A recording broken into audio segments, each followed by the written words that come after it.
देखिए आज आपके सामने त्रिकोणमिति का कॉन्सेप्ट लेकर के हम प्रस्तुत हुए हैं और यदि आप लोग ध्यान देंगे तो इस कॉन्सेप्ट को बड़े अच्छी तरीके से सीखा जा सकता है। तो पहले इधर हो जाओ, इधर आ जाओ सभी बेंच पे।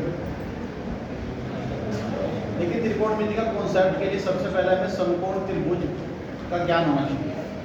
क्या होना चाहिए बेटे? समकोण त्रिभुज।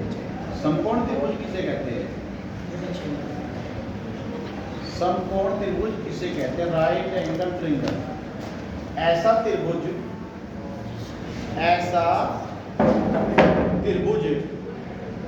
जिसमें एक कोण, जिसका एक कोण 90 अंश का हो उसे हम समकोण त्रिभुज कहते हैं।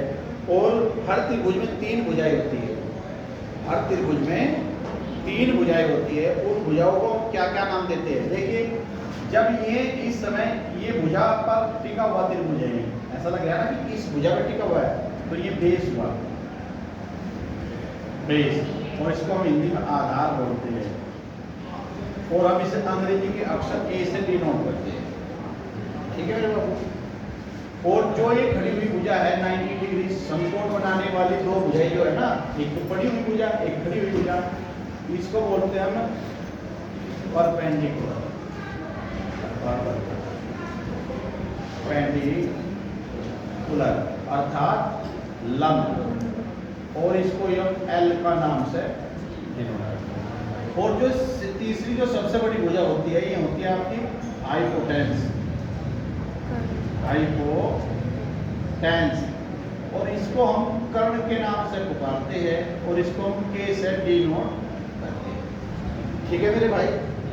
अब अगर बात करी जाए ये लंब किस एंगल, क्योंकि इसमें 3 एंगल है, एक एंगल बी, एक एंगल ए, एक एंगल सी, तो एंगल सी के लिए ये साइड लंब है। अगर हम एंगल ए की बात करेंगे तो एंगल ए के लिए लंब भुजा या होगी आधार भुजा वो। ये ध्यान रखने की बहुत त्रिकोणमिति में आवश्यकता है। ट्रिग्नोमेट्री का जो बेस है, ट्रिग्नोमेट्री का जो बेस है, और इसको समझने के लिए हमें सबसे पहले इस चीज को समझना अनिवार्य है। अगर हम इस एंगल के लिए बात करेंगे तो ये लंब होगा, ये आधार होगा। अगर हम उस एंगल के लिए बात करेंगे तो लंब भुजा फिर या ले जाएगी नेगेटिव बात, वो आधार भुजा हो जाएगी। अभी हम इस कोण के लिए बात करेंगे। ठीक है जी।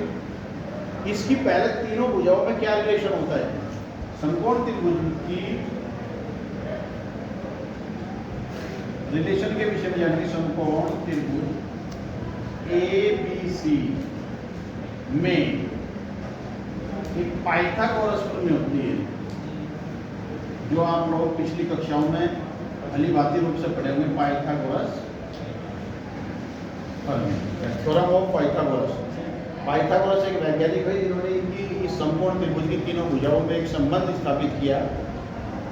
भैया आपस तो नहीं आया बेटे, उधर हो, समझना है चीज में क्या होता है कि समकोण त्रिभुज की सबसे बड़ी भुजा का वर्ग कर्ण है। सबसे बड़ी भुजा कर्ण होती है समकोण की। कर्ण का वर्ग बराबर होता है आपका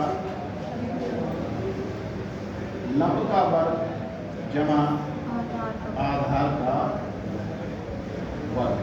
शॉर्ट रूप में हम इसे ऐसे लिख लेते हैं K square equal to L square A square.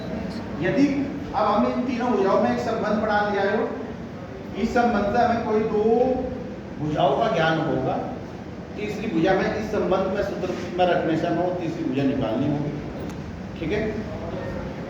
और त्रिकोणमितीय अनुपात होते हैं हमारे पास। क्या होते हैं? त्रिकोणमितीय अनुपात। त्रिकोणमितीय अनुपात, ट्रिग्नोमेट्री रेशो, ट्रिग्नोमेट्री रेशो। ये त्रिकोणमितीय अनुपात आप समझेंगे हमारी भाषा से। हिंदी मीडियम वाले बच्चे देखिए, लाल और बटे में कक्का, लाल बटे कक्का। ये ट्रिग्नोमेट्री के लाल बटे कक्का, लाल बटे कक्का, और इनके नाम होते हैं कि ये वैल्यू आपकी साइन, ये वैल्यू आपकी कॉस, ये वैल्यू आपकी टेन। नीचे तक सही आ रहा? Sine cos tan. अगर हम इसको उलट दें, कक्का ऊपर लाल नीचे, कक्का ऊपर लाल नीचे, तो ये वैल्यू भी चेंज होती है। देखिए जरा, आ रहा है क्लियर? कोसेक, ये नाम आपको 6 नाम याद रखने, साइन कोस टेन कोसेक, ये सेक और ये कोट, सीओटी कोट। अगर आपकी 6 नाम याद होंगे तो त्रिकोणमिति आपकी सारी होगी। ठीक है मेरे भाई, कैसा हो गया जरा ध्यान करना। अगर मैं इस एंगल सी के लिए बात करूं, एंगल सी के लिए यदि बात की जाती है, ऊपर तक सही आ रहा है? अब तो ये कैमरा मैन ने भी वैसे कर दिया। कोण सी के लिए क्या कर रहे हैं भाई हम? कोण सी ये है, इसके लिए लंब भुजा कौन होगी?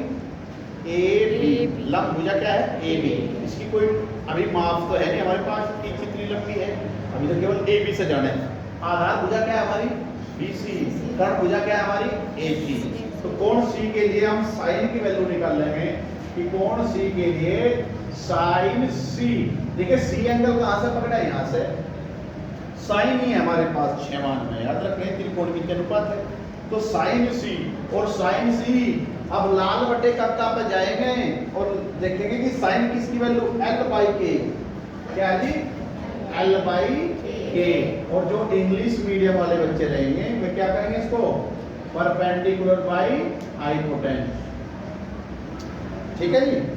और परपेंडिकुलर इस समय क्या है? अब आप अपने त्रिभुज में आइए, साइन सी की वैल्यू हुई लंब बटे कर्ण या परपेंडिकुलर बाई हाइपोटेन्यूस, और साइन सी के लिए बात करते तो या लंब भुजा हुई ए बी, तो आप लिख देंगे कि जी ए बी और hypotenuse A C, A B by A C, ये उत्तर होगा, ये रेशो होगा इसका। ऐसे ही कोस सी, कोस सी के लिए क्या होगा? आधार बटे कर्ण। क्या होगा? आधार बटे कर्ण। आधार बटे कर्ण, यानी कि आप इसको कह सकते हैं बेस बाय हाइपोटेन्यूस, और बेस क्या हुआ इसका? BC by AC। आंसर। फिर tan C की बारी आती है, ये कहां से ले रहा मैं ये जो लिखा लाल बटे कक्का कक्का बटे डाल, यहां से आपने उठाने हैं। tan C लंब बटे आधार, लंब परपेंडिकुलर आधार बेस, और ये क्या है? लंब क्या है आपका? AB, और आधार क्या है आपका? BC। अब बात करते हैं कोसेक C की। कोसेक देखिए COSEC, कोसेक और C एंगल है। C आपका क्या है? एंगल है। वाओ, 30 अंश 20 अंश 15 जो भी कुछ होगा ये होगा। तो कोसेक C का मान क्या होगा जी? कर्ण बटे लंब, अर्थात हाइपोटेन्यूस बाई परपेंडिकुलर, अर्थात AC बाई AB। सेक सी, सेक सी, सेक सी क्या होगा आपका? कर्ण बटे आधार, अर्थात हाइपोटेन्यूस बाई बेस, और थर्ड AC बाई BC। और कोट सी, कोट सी की वैल्यू क्या होगी? आधार बटे लंब। आधार कितना है आपका? आधार कितना है मेरे भाई? आधार में आप बोल रहे बेस परपेंडिकुलर, और आधार अभी भी आपने निकाला कि BC, और लंब आपका AB। तो ये 6 त्रिकोणमितीय अनुपात यदि आपकी समझ में आए हो तो आपका ट्रिग्नोमेट्रिक आज से स्टार्ट और खत्म। ये जड़ है, इसका आधार है। ठीक है, धन्यवाद।